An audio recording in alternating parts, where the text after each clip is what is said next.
Hello guys, welcome back to another FIFA 21 video. Today I'm showing you 4-2-3-1 defensive custom tactics and player instructions on FIFA 21. These are pro player tactics and instructions. So the 4-2-3-1 is quite a defensive formation by default. It's very balanced, but probably more on the defensive side than attacking, which is why I'm going to show you these defensive tactics. So you wouldn't play this ultra defensive at all. You would sort of have it defensive slash balanced, which is sort of what I'm going to show you, but it is more defensive than balanced. So starting off with the custom tactics, the defensive style I want to be using balanced. You don't really want to change this too much, so I'm just going to stick with balanced. It's pretty much it's most easy to use. Width keep on 5, there's not really much reason to change that. 4 or 5 is actually what you should be going with. I'm actually going to go 4 for the reason for this example. Normally I go 5, but a 4 because it's more defensive on this version. So 4, 4 width and depth, because obviously more defensive. 4 depth means bringing the defenders back slightly further back, and the 4 width just closes that gap between your two centre backs in the middle, making it harder for your opposition to run through, and also brings your full backs in a little bit narrower. So 4-4 is a really good combo. It's really made to use that one on defensive formation, and it works really well. Offensive style I recommend using balanced. Long ball can work sometimes quite well, but it's very predictable, so at high levels you do want to be using balanced. Fast bowler doesn't really work with this formation at all, so I stick with balanced. It's most unpredictable and easiest to use once again. For the width I recommend to use about 6 or 7, that's to really push out those left cam and right cam, making them a bit wider than the default. If you put it too high, they'll sort of become like left mid and right mid, or left wings, right wings. You really don't want that, because otherwise you may as well use a different formation. So you sort of want about, probably about 6 is the best to go with. Just they're slightly more spread out, but still staying in their cam position.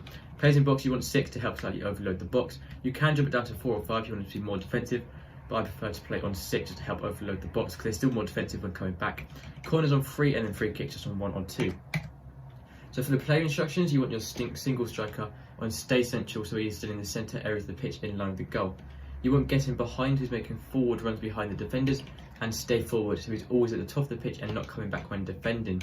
For the free cams, you want your central one to be on stay forward, get into the box across, and then stick to position. And then for the left 2 out here, you want to use free roam, stay forward, and get into the box across once again. So free roam, this is the only formation ever that you want to be using free roam on. So they're sort of more free to sort of roam out wide a little bit more on the wing, and sort of come in a bit narrow as well. So I really don't recommend using free roam on any other formation, especially on your central cam, but only on these 2 outside ones, use free roam in this special case.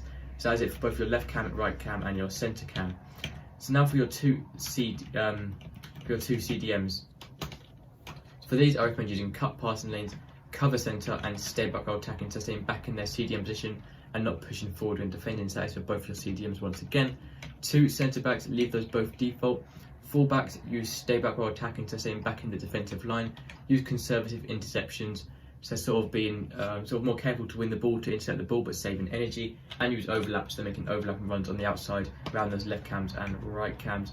Lastly, for your goalkeeper, use coming to crosses and use sweeper keeper, so your keeper's being more aggressive and also coming outside his box to challenge loose balls and crosses and corners and stuff like that to win the ball easier, so then you have the ball once again. That's everything for this video, guys. That is 4-2-3-1 custom tactics and player instructions. No analysis today because I didn't have time, but that's going to be everything. Thank you for watching. Make sure to subscribe, and I'll see you in the next video. Goodbye.